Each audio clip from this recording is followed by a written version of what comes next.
presentation, very obvious, very noticeable po na marami sa mga pangalan binanggit ninyo, DPWH officials, contractors, pero kakonte, if at all, yung mga nabanggit na legislators who are. Well, no, they're part of the list.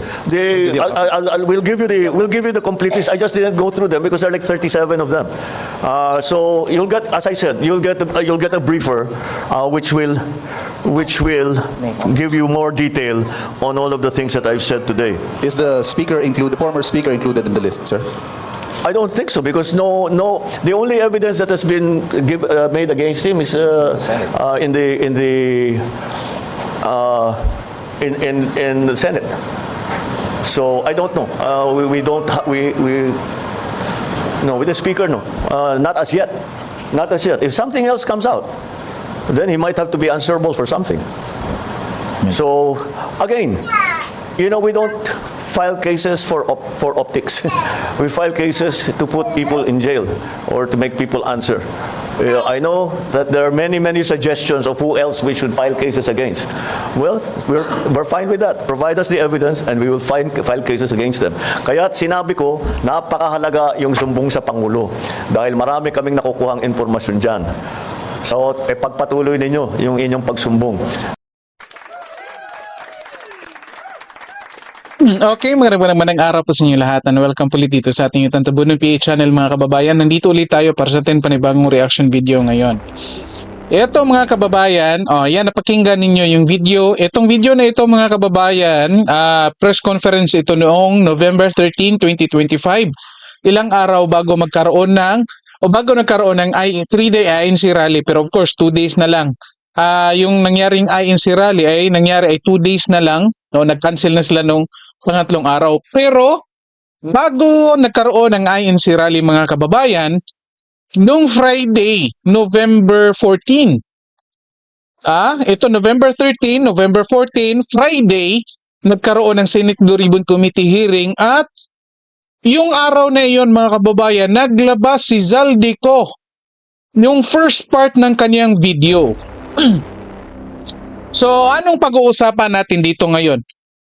Naglaglagan na nga ba itong si PBBM at si Tamba mga kababayan? Bakit natin natanong? Ito yung pag-uusapan natin. Ito na nga, November 13. Dinipensahan pa, pinoprotektahan pa, pinagtatakpan pa ni PBBM si Martin Romualdez dito mga kababayan. Narinig nyo naman yung sinabi niya. Tanong, sa 37 na mga congressman o namang babatas mga kababayan, nandyan ba yung pangalan ni Martin Romualdez? Ang sagot ni PBBM, wala. Bakit? Kasi daw, minsan or one time lang naman daw nabanggit yung pangalan niya sa Senate Blue Ribbon Committee. Nag-argue, sinabi ko pa nga mga kababayan dito nga, hindi lang naman isa, hindi lang naman minsan. 2 tao at reliable na tao ang nagbanggit. Diba? Pero ngayon mga kababayan, eto, bakit natin natanong? Eto, kanina lang si PBBM naglabas ng video at pakinggan natin kung anong sinasabi mga kababayan. So ito, bago natin i-play ito, paki-like po and share ng videos na natin. Then paki-subscribe din po ng ating channel mga kababayan. Ito, pakinggan natin. Magandang araw po sa inyong lahat. Kagaya ng aking nasabi nung nakaraang report ko, ay patuloy ang pagre-report ko sa taong bayan tungkol sa mga kaso at saka sa mga impormasyon na nakukuha natin tungkol sa mga flood control project na hindi maganda. At kaya ngayon ay nais kong ipalaman sa ating mga kababayan na ang ICI at saka ang DPWH ay lahat ng nakuha nila na informasyon ay ibibigay na sa ombudsman para imbestigahan ng ombudsman. Ito ay tungkol sa mga impormasyon ng dating Speaker Martin Romualdez at saka ni Saldico. Pag nakita lahat ng ebidensya, baka mag-file ng kaso ng plunder o anti-graft o indirect bribery. Malakas naman ang loob natin na yung ombudsman, ang ginagawa lamang ay sumusunod sa ebidensya. At kung saan tayo dinadala ng ebidensya, doon pupunta ang ating investigasyon. Maraming salamat po. Oh, ayan mga kababayan, napakinggan ninyo. Tingnan ninyo ha. Oh. Last week, 1 week ago, kahit sabihin natin 8 days ago mga kababayan, wala pa raw ebidensya na naglilid dito kay Martin Romualdez. Yan ang sabi ni PBBM. Kanina, video pinakita natin. Di ba? Oh. Bakit ngayon meron na? Bakit biglang nasali si Martin Romualdez sa listahan ni PBBM mga kababayan? Imagine ninyo 8 days lang ang pagitan. Yet within the 8 days mga kababayan, nagkaroon ba ng hearing sa ICI at sa Senate Blue Ribbon Committee? Wala naman, di ba? I-comment nyo dyan kung mali ako. Kasi sa pagkakaalam ko, nag-cancel ang ICI mga kababayan sa kanilang hearing na kung saan iimbitado sana si former Undersecretary Roberto Bernardo. Yet, bakit nagkaroon ng impormasyon ngayon bigla na si Martin Romualdez ay kasali sa listahan ng mga mambabatas na nirekomenda na mag-file ng kaso? Hindi ba kayo nagtataka dito, mga kababayan? Dito, nakikita natin, mga kababayan, na last week, bago lumabas yung video ni Zaldico, pinagtatakpan itong si Martin Romualdez ni PBBM, mga kababayan. Di ba? Walang lumalabas. Kahit nga sabi natin, lumabas na yung pangalan ni Martin Romualdez. Kahit dinideny ni PBBM, kahit dinideny ni Ping Lacson, kahit dinideny ni Ombudsman Rimulya, sabi nga ni Ombudsman Rimulya, ano lang mapafile natin dyan? Gross negligence lang. Akalain niya yan? Yun nga, nagreklamo ang taong bayan, bakit gross negligence lamang? Kasi daw wala namang ebidensya na involved dito si Martin Romualdez. Yan yung sinasabi niya. Bakit pagkatapos lumabas ng video ni Zaldico Friday, Saturday, Sunday na ang tinuturo ni Zaldico ay itong dalawa, PBBM at Martin Romualdez. Ito ngayon, lumabas bigla na kasali pala si Martin Romualdez sa listahan. Imagine niyo ito mga kababayan. Imagine niyo ito. Ilang araw bago nakapag-file ng kaso ang ombudsman or nakapag-rekomenda ang ICI ng mga taong ifa-file ang kaso. 40 days, mahigit 1 buwan mga kababayan. Mahigit 1 buwan. At sino ang finailan ng kaso? Mga DPWH engineer pa nga karamihan. Karamihan nito, mas madaling i-trace kasi merong ebidensya, merong mga documentary evidences. Yet, kinailangan nila ng 40 days or more para ma-file yung kaso. Kailan na-file yung kaso? Kahapon lamang. Bakit ngayon? Bakit within 8 days, 1 linggo, biglang nagkaroon ng kaso si Martin Romualdez? Naku, nakapagtataka ito mga kababayan. Paano nila na-gather yung evidences within 8 days? Again ha? Bakit natin nasabi within 8 days? Kasi sabi ni PBBM, hindi naman na-mention yung pangalan ni Martin Romualdez. Kanina, or last week, itong video, pinakita natin kanina. Hindi naman daw na-mention. Tinanong nga, sali ba si Martin? Hindi na-mention. Ibig sabihin, walang ebidensya. Bakit ngayon dito, after 7 days, meron na? At ito pa, mas mahirap nga maghanap ng ebidensya laban kay Martin Romualdez. Bakit? hindi naman ito pumipirma mga kababayan kung tumatanggap ito ng pera. Kasi nga kickback eh. Alam nila yung proseso kasi kung pipirma sila, ebidensya yan. Ang pumipirma lang dyan yung mga engineers. Kaya nga sabi ko, ang hirap i-build ng kaso laban kay Zaldico at Martin Romualdez. Bakit? Kickback lang yung nakukuha. Kickback yung nakukuha nila, mas malaki, yet walang pirmahan ng dokumento. Bakit ngayon? Bigla. Mga kababayan, i-comment nyo dyan. Ano masasabi nyo? Bakit biglang nagkaroon? Bakit kasali na siya ngayon si Martin Romualdez? Hindi ko sinasabing, oy, wag isali ha. Matagal ko na sinasabi na, bakit hindi kasali si Martin Romualdez? Matagal ko nang tinatanong. Shock lang tayo dito mga kababayan na pagkatapos ilabas ni Zaldico yung video niya at tinuturo niya si PBBM at si Martin Romualdez ang mastermind dito. Biglang itinuro ni PBBM si Martin Romualdez. Dito natin makikita mga kababayan na itong dalawang to ngayon, umpisa nang nagtuturoan. Di ba? Malinaw na dito mga kababayan na ngayon si PBBM ay inililigtas na niya ang kanyang sarili dito.